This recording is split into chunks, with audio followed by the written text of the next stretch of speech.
अस्सलामुअलैकुम दोस्तों। ये ना मेरे ठीपे ने, ये मैं डिलीवरी का काम करना ते मेरे को जो ठीपे टिप या उन चेंज करने दे विच लभदे ने ते मैं लिया के रख देना।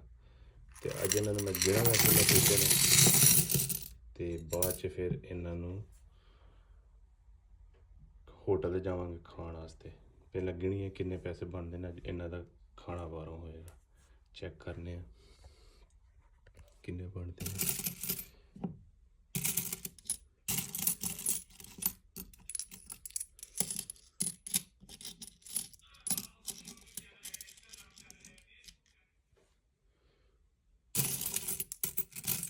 ये तो वाह ही हो जाने मैंने लगता है, तो वाह ही ठीक है ने। ये ज़्यादा दिनों के नहीं है, बहुत ज़्यादा दिनों के भी होए थे, 1.5 से 2 हफ्ते के होने ने।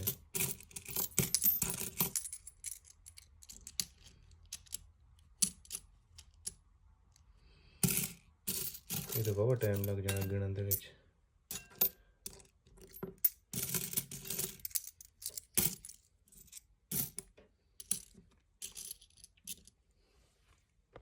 हुणे ना असीं गिनने आ किन्ने ठीपे ने, फिर उस तो बाद तुहानूं दस्सने आ किन्ने होए ने ते एक हफ्ते दे विच किन्नी टिप बनी है साडी। हैं तुहानूं दिखाने आ। ये ना मैं एक अद्धा को घंटा ला के ना एक गिन छड़े ने सारे। ਇਹ ਜਿਹੜੇ ਨਾ 1-1 ਯੂਰੋ ਦੇ ਨੇ। 1 2 3 4 5 6 ਤੇ 5-5 ਯੂਰੋ ਲਾਏ ਨੇ। 5 6 5 30 ਯੂਰੋ ਇਹ ਹੋ ਗਏ। 10 20 30 40 30 ਤੇ 40 70 ਯੂਰੋ।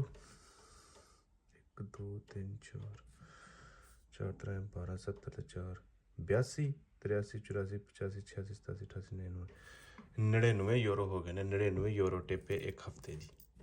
ये तकरीबन पाकिस्तानी बन गए 32 तो 33 हज़ार यूरो।